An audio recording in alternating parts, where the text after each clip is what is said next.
Film ini memiliki 3 cerita. Dari masing-masing cerita terkesan sangat absurd. Cerita pertama menceritakan seorang raja yang bergelimbang harta tahta wanita. Namun dibalik semua itu hidupnya terasa sangat bete, yang pada akhirnya sang raja lebih sering meminum ciu dan beki main awewe alias wanita.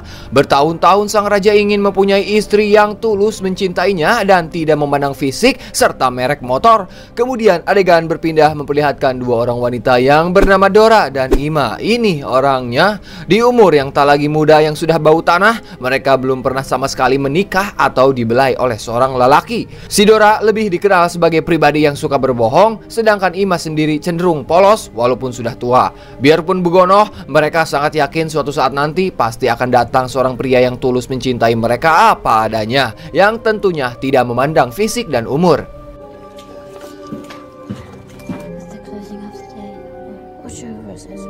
Singkat cerita, pada suatu hari yang cerah, sang raja mendengar suara wanita yang sedang menyanyi begitu merdu, yang ternyata suara itu berasal dari rumahnya Dora dan Ima. Sang raja yang penasaran pun menghampiri rumah mereka berdua. Sang raja yang mengira suara itu dari wanita muda berparas cantik dan montok. Ima pun berkata kepada sang raja untuk memberitahu bahwa mereka bukan wanita seperti sang raja harapkan. Mendengar hal tersebut, Dora pun mencegah Ima supaya tidak berkata macam-macam, yang pada akhirnya mereka pun memilih mengobrol di balik pintu. Setelah mengobrol cukup lama, Dora meminta kepada sang raja untuk memberikan waktu 1 minggu agar Dora bisa mempercantik diri, dan sang raja pun setuju akan hal tersebut. I see. No, I'm just a poor girl. Singkat cerita deui, pada keesokannya Dora dan Ima pun berusaha sekeras tenaga supaya dirinya terlihat cantik muda dan tidak terlihat peot. Caranya yaitu Dora menggosok-gosokkan jarinya dengan ramuan herbal, kemudian membalut pada jarinya. Namun sayang, hal tersebut malah sia-sia, jarinya tetap saja terlihat peot. Sementara Ima sendiri memasukkan jarinya ke mulut sambil mengenyotnya, dan hal itu malahan berhasil. Bisa dilihat jarinya seperti jari seorang gadis. Setelah 1 minggu kemudian, sang raja pun menagih janji mereka. Dora dengan sangat pintarnya memperlihatkan jari si Ima lewat pintu lubang. Jari yang terlihat mulus itu membuat sang raja jatuh cinta, dan ia pun mencium jari Ima berkali-kali. Dan sang raja berkata bahwa ia telah menemukan pasangan hidupnya. Namun sang raja membuat mereka merasa ringrang sebab Dora dan Ima telah menipu sang raja. Apabila penyamaran mereka terbongkar, mungkin nyawa mereka akan jadi taruhannya. Maka dari itu mereka memberikan sebuah tawaran, yaitu akan mengenjot sang raja asalkan semua lampu di istana dipadamkan alias dimatikan. Mendengar tawaran itu, sang raja pun menyetujuinya. Setelah itu, sang raja pun pergi dari sana. Karena kulit mereka yang sudah pareot, Dora pun meminta kepada Ima untuk mengalem tubuhnya menggunakan aibon supaya kencang dan tidak ngendoyot. And the other one, see? Let me see. Let me see. Malam pun poek, seluruh para penjaga istana pun mulai mematikan semua lampu yang ada di sana, hingga pada akhirnya mereka pun saling silaturahmi kelamin. Dan pada keesokan paginya, Dora yang kecapean akibat bergoyang enak, dirinya masih tertidur pulas, sedangkan sang raja ia bangun terlebih dahulu. Ketika dirinya terbangun, betapa ngorejatnya ketika melihat seorang nini-nini yang ia genjot semalam. Raja yang sangat kesal pun menyuruh para pengawalnya untuk melempar Dora dari atas jendela istana.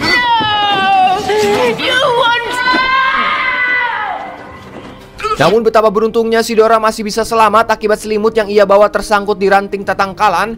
Tak berserang lama, datanglah seorang penyihir. Dora yang masih pingsan tiba-tiba disentuh oleh penyihir itu. Namun sentuhannya membuat kulit Dora kembali kencang dan merapatkan daerah kewanitaan. Rambutnya pun berubah berwarna merah dan seketika membuat dirinya muda kembali. Pada siang harinya, sang raja mencoba pergi ke leuweung untuk berburu. Karena film pasti pas-pasan aya si eta, dan secara bersamaan sang raja melihat seorang wanita cantik yang membuatnya jatuh cinta. Raja yang tak tahu bahwa itu Dora, lantas ia pun membawa si awewe itu masuk ke dalam istana untuk dinikahi. Tak hanya itu, sang raja juga mengadakan sebuah pesta besar-besaran untuk menyambut sang ratu baru. Terlihat Dora yang disihir menjadi muda disambut sangat meriah oleh para tamu undangan karena kecantikannya yang mempesona. Sementara di sisi lain, pengawas raja menemui Ima di rumahnya untuk mengundang ke acara pernikahan sang raja. Ima yang aneh pun kok bisa sang raja menikahi dan mau dengan wanita tua. Daripada dirinya penasaran, akhirnya Ima pun pergi ke istana. Namun ketika sudah sampai, Ima langsung ditarik oleh Dora.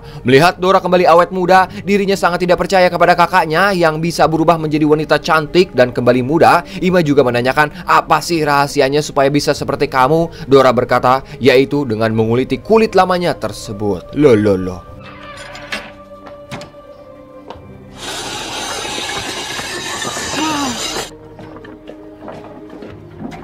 Si Ima anu polos kabina-bina, dirinya percaya saja dengan perkataan Dora.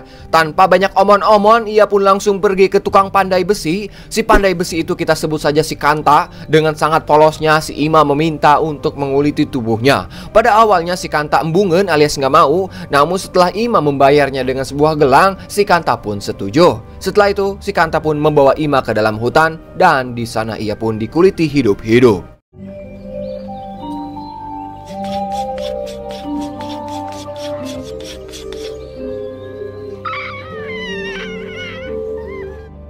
Setelah itu, Ima pun pergi ke arah istana dengan kondisi tubuhnya tanpa kulit. Ia pun berjalan lelus dan pada akhirnya ia pun tewas sebelum masuk ke dalam istana. Sementara di dalam istana kita diperlihatkan si Dora bersama sang raja. Ketika di hadapan seluruh rakyat kerajaan, tiba-tiba Dora menyadari tangannya mulai kembali seperti dulu dan tubuhnya kembali peot. Dan cerita pertama ditutup dengan Dora yang sudah berubah kembali menjadi seorang nini-nini.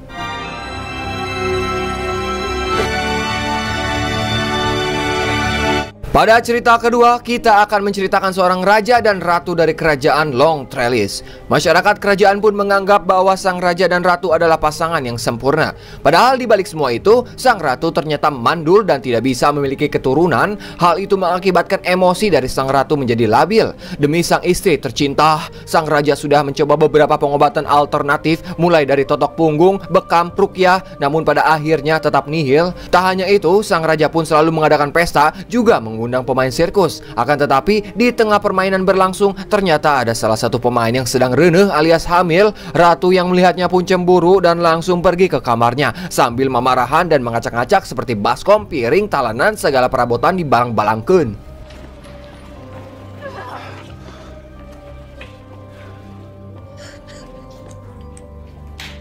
Di saat sang istri kumat marahan terjelas, sang raja selalu ada di sampingnya menemani istri tercintanya. Tak berselang lama, datanglah seorang penyihir yang tiba-tiba masuk tanpa mengucapkan salam naon tah main asup weh. Si penyihir itu pun mengatakan bahwa dirinya bisa menyembuhkan penyakit sang ratu. Mendengar perkataan itu, sang raja awalnya ragu karena tak ada satupun ahli, bahkan tabib yang bisa melakukan hal tersebut. Si penyihir itu sangat yakin karena dia telah mempelajari ilmu kejawen, yaitu ilmu alam semesta, di mana balance atau bahasa Indonesia maka keseimbangan adalah kuncinya. Langkah pertama yang harus dilakukan adalah sang raja harus mengambil jantung monster laut. Ketika sudah mengambil jantung itu, kemudian jantung tersebut harus dikulup alias direbus, dan ketika sudah matang, sang ratu harus memakan jantung itu. Singkat cerita, sang raja pun mulai menyelam dan pada akhirnya ia menemukan seekor kadal air yang sedang tertidur. Dengan perlahan-lahan ia pun mulai mendekati kadal itu dan langsung menusuknya. Hal tersebut membuat si kadal terbangun dan adegan pergelutan manusia melawan kadal pun tak terhindarkan.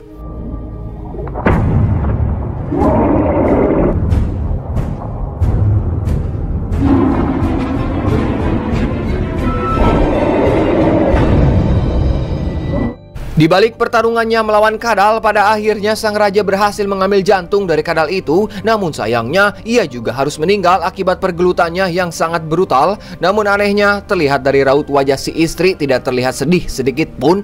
Harusnya kan sedih gitu nya melihat salaki meninggal dan juga pengorbanan sebagai seorang suami. Kemudian sang ratu membungkus dan membawa jantungnya ke kerajaan. Nah, jantung itu dimasuk oleh seorang pelayan yang masih perawan atau belum mempunyai suami. Saat ia mencampur bahan ke dalam masakan jantung kadal itu, tiba-tiba ada yang aneh di perutnya. Seketika perutnya membesar seperti ia sedang hamil.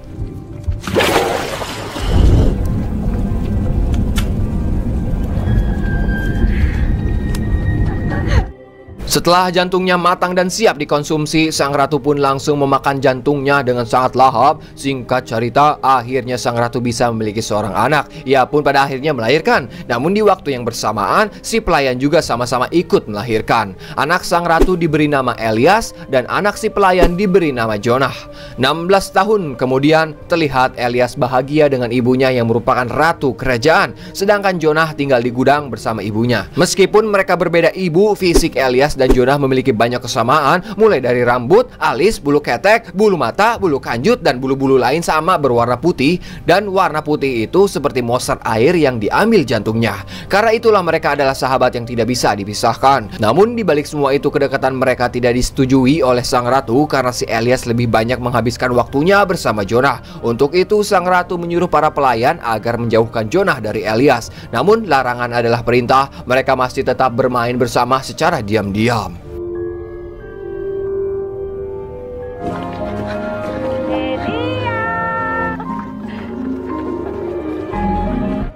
Akan tetapi pada suatu hari, sang ratu menyadari bahwa Elias memakai baju milik Jonah. Melihat hal itu, sang ratu pun marah hingga mengusir Jonah dan ibunya dari kerajaan. Sebelum pergi, Jonah menancapkan pisau di atas sebuah akar pohon. Kemudian tancapan pisau itu berubah menjadi sumber air. Nah, selama air itu masih jernih, artinya Jonah sedang baik-baik saja. Tapi jika air itu berubah menjadi keruh atau berwarna merah, artinya Jonah sedang tidak baik-baik saja atau dalam bahaya.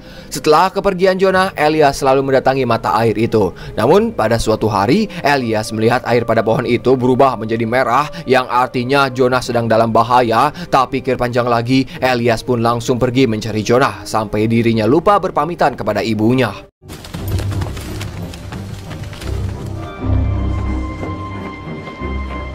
What do you mean you can't find him?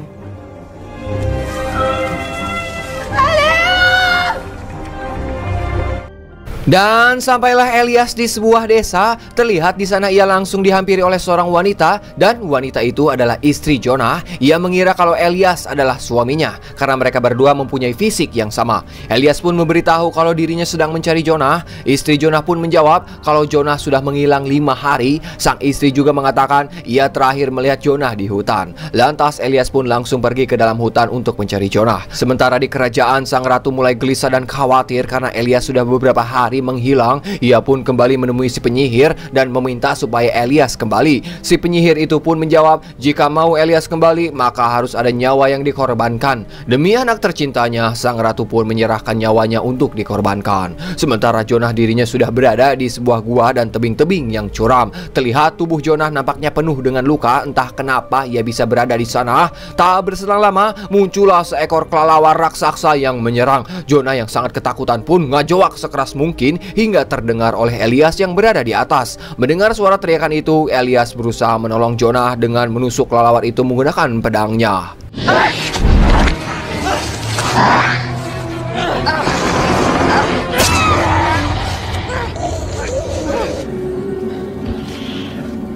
Ketika kelelawar itu sudah tewas, ternyata kelelawar raksasa itu merupakan perwujudan dari sang ratu atau ibu Elias. Dan cerita kedua ditutup dengan memperlihatkan Elias diangkat sebagai pemimpin kerajaan.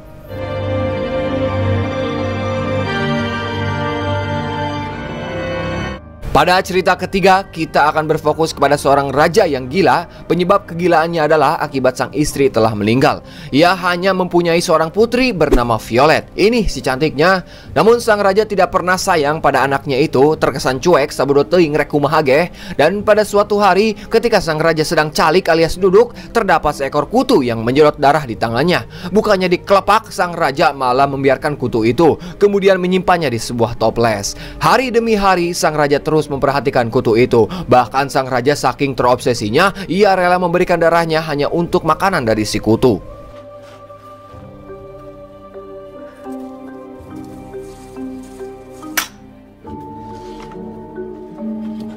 Beberapa tahun berlalu, terlihat kutu yang dipelihara sang raja bertumbuh sangat besar. Anjing bisa gede gitu. Begitu juga dengan Violet. Kini ia sudah tumbuh dewasa menjadi gadis yang anggun jelita. Di usianya yang sudah dewasa, Violet bermimpi suatu saat nanti dirinya akan menikah dan mempunyai keluarga yang bahagia. Namun pada suatu hari, kutu peliharaan sang raja tiba-tiba modar. Maka dari itu, sang raja ingin mencari gantinya, yaitu dengan cara diranjap.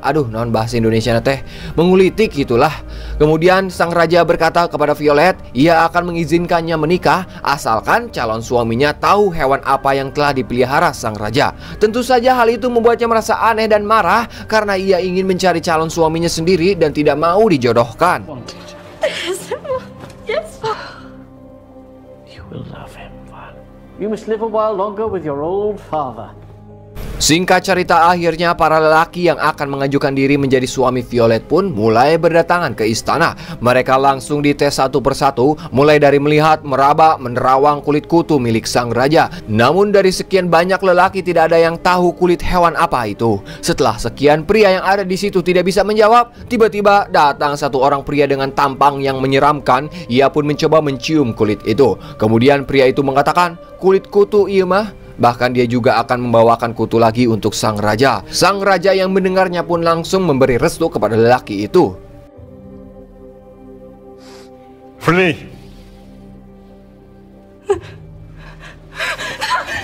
Mengetahui calon suaminya menyeramkan, Violet pun langsung berlari ke balkon istana dan berniat untuk bunuh diri. Sang raja pun mencoba menenangkan anaknya dengan mengatakan raja dan ratu harus menepati janjinya dengan warga. Jika tidak menepati janji, maka gelar raja dan ratu tidak ada artinya lagi. Akhirnya Violet pun mentaati permintaan ayahnya karena suatu saat Violet juga yang akan memegang tahta kerajaan. Setelah menikah, Violet hidup di tebing bebatuan tinggi bersama suaminya. Meskipun mereka sudah sah, Violet tidak mau digenjot oleh suami sendiri karena tampang dan perawakannya yang menyeramkan. Sang suami bisa memakluminya karena rumasa mungkin. Hari demi hari, waktu demi waktu, day by day, Violet habiskan dengan bersedih melihat istri tercintanya terus mewek, cerik. Akhirnya sang suami pun mencoba menghiburnya dengan membawakan daging. Entah daging naon eta. Bukannya meredakan kesedihan, hal itu malah membuat Violet semakin terpuruk. Namun pada suatu hari, di saat sang suami sedang berburu, Violet melihat terdapat seorang wanita di ujung tebing. Lantas dia pun segera meminta tolong kepada wanita itu. Violet juga mengatakan kalau dirinya adalah putri yang sedang diculik. Namun wanita itu tidak bisa berbuat apa-apa dan tetap pergi meninggalkan Violet. Akan tetapi pada keesokannya, wanita itu kembali lagi. Bahkan ia membawa semua keluarganya untuk menolong Violet. Mereka mencoba menolong Violet dengan menggunakan seutas tali untuk membawa pergi Violet. Saat sedang menyeberang, tiba-tiba sang suami datang dan melihat istrinya dibawa pergi. Ia pun sangat panik dan langsung mencoba mengejar istrinya. Saat sampai di ujung, mereka langsung memutuskan talinya hingga mengakibatkan suami Violet harus terjatuh.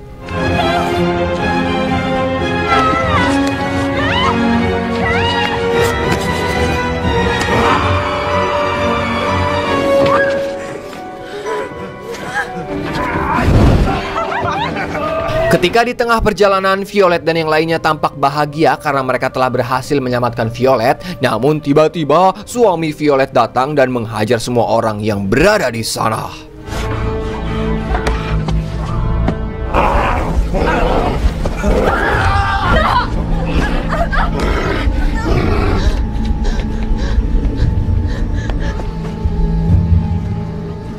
Setelah semua orang tewas dicekik oleh suami Violet, di sini Violet berpura-pura berterima kasih kepadanya, jadi seolah-olah mereka telah menculiknya. Kemudian Violet memeluk suaminya, tapi tiba-tiba Violet malah menggorok leher sang suami hingga modar.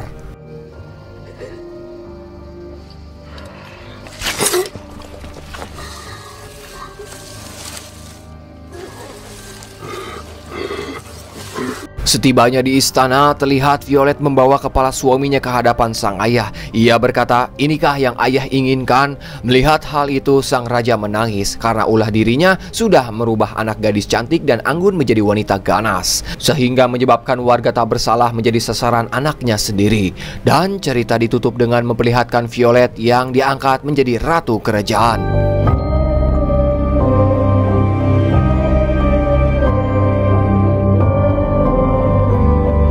Dan film pun anggesan.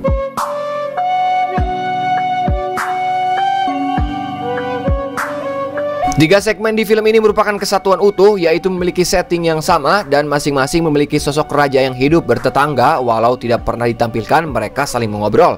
Dari setiap bagian cerita yang ada di dalam Tale of Tales mungkin tidak terasa familiar. Dari segi konsep cerita, Tale of Tales berisikan rangkuman dari cerita dasar yang selalu dimiliki oleh setiap fairy tale atau dongeng yang diceritakan dari masa ke masa dan mengisahkan tentang peri, putri, raja-raja dan mengisahkan cerita-cerita magis lainnya. US, mungkin sekitar itu Info Ti Pusat mengabarkan. Saya Dharma yang bertugas di Kerajaan Ubur-Ubur mengucapkan hatur nuhun, dan tak luput saya selalu mendoakan kalian semua diberi kesehatan selalu, dimurahkan rezekinya, dipermudah segala urusannya, sing sukses selalu. Silakan Bapak Hansip, the one and only penutupan. Wassalamualaikum bro.